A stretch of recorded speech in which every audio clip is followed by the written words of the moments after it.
Good evening बच्चों। हम लोगों ने अभी तक जो हमारा प्रकरण 3 था उसके सारे प्रमेय, परिभाषा जो भी था सब हमने हल कर लिया है। अब हमारे पास क्या है, प्रश्न संग्रह हमें हल करना है। तो आज हम प्रश्न संग्रह 3.1 हल करेंगे। प्रश्न संग्रह 3.1 हमारा क्या है, किस पर आधारित है? प्रश्न संग्रह 3.1 जो है हमारा ज़्यादातर सवाल त्रिभुज के कोणों बहिष्कोण के प्रमेय पर आधारित है, जिसको हम दूरस्थ अंतःकोण का प्रमेय भी कहते हैं। फिर उसके बाद त्रिभुज के तीनों कोणों का योगफल 180 अंश होता है, उस पर आधारित है।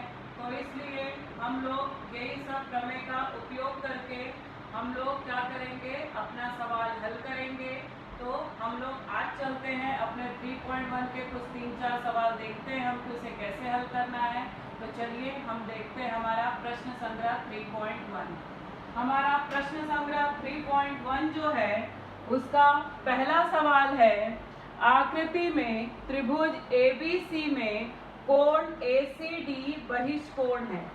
कोण B का माप है 40, कोण A का माप है 70। तो हमें बोला है कोण ACD का माप ज्ञात करना है। सबसे पहले हम आकृति से देख लेंगे।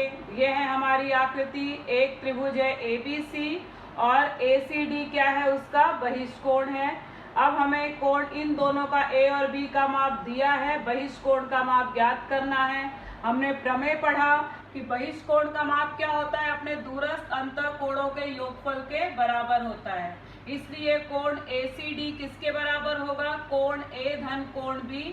तो मुझे दोनों का माप दिया है, मैं दोनों को जोड़ दूंगी, जो इनका योगफल होगा वो मेरे को बहिष्कोण के माप के बराबर होगा। तो चलिए हम लोग देख लेते हैं, एकदम आसान छोटा सा सवाल है।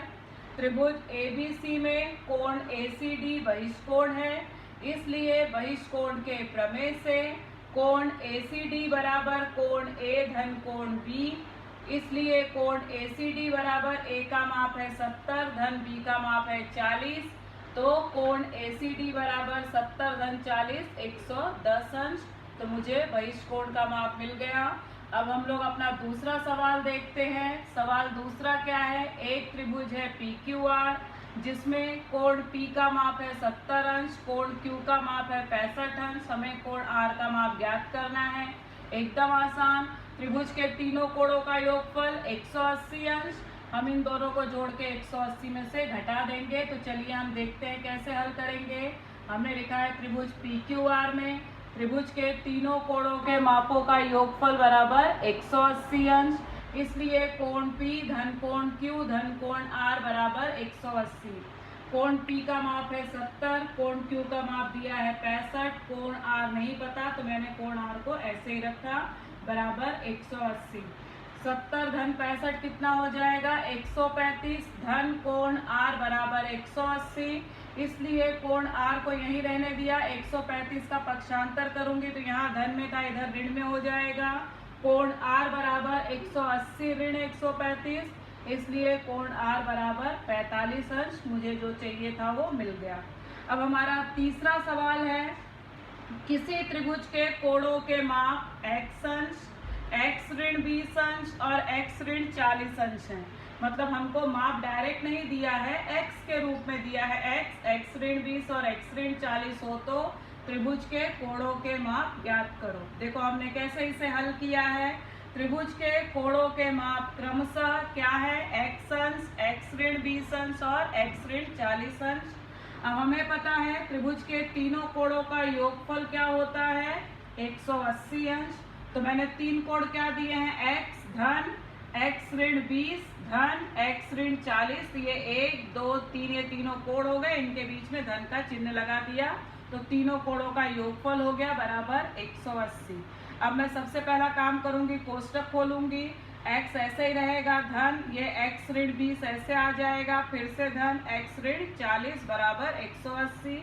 अब देख रहे हो तीनों x धनात्मक हैं तो ये सब सजातीय पद हो गए। तो 1 2 3 ये मिलके हो जाएंगे 3x। ये ऋण 20 है, ये ऋण 40 है, ऋण ऋण जुड़ जाएगा, ऋण 60 बराबर 180। अब 3x को मैंने यहाँ पे रखा, अगर मैं 60 का पक्षांतर करूंगी तो यहाँ ये ऋण में था इधर धन में जाएगा, तो 180 धन 60। तो 3x बराबर 180 धन 60 होता है 240, इसलिए x बराबर, अब मैं 3 का पक्षांतर करूंगी तो 3 इधर गुणे में था, इधर बटे में हो जाएगा, तो 240 बटे 3। अब मैं अगर 3 से काटूंगी तो 3 8 24 और 0, तो x का मान हमें मिलेगा 80 अंश। तो एक कोण हमको क्या मिल गया, x 80 अंश। अब दूसरा कोण क्या है, x ऋण 20, तो x की जगह क्या लिखूंगी, 80 ऋण 20 बराबर 60 अंश, तो दूसरा कोण भी मिल गया। तीसरा है x ऋण 40, तो 80 ऋण 40 बराबर 40, इसलिए त्रिभुज के कोणों के माप क्या क्या हो गए, एक हो गया 80, दूसरा हो गया 60 और तीसरा हो गया 40। तो ये हमने त्रिभुज के तीनों कोणों के माप ज्ञात कर लिए। अब हमारा इसी श्रृंखला में जो हमारा चौथा सवाल है वो हम देखते हैं। हमें क्या बोला है, त्रिभुज के तीनों कोणों में से एक कोण छोटे कोण का दुगुना, ये ध्यान देने वाली बात है, एक कोण छोटे कोण का दुगुना। अगर मुझे छोटा कोण पता होगा तब तो उसका दुगुना करूंगी मैं।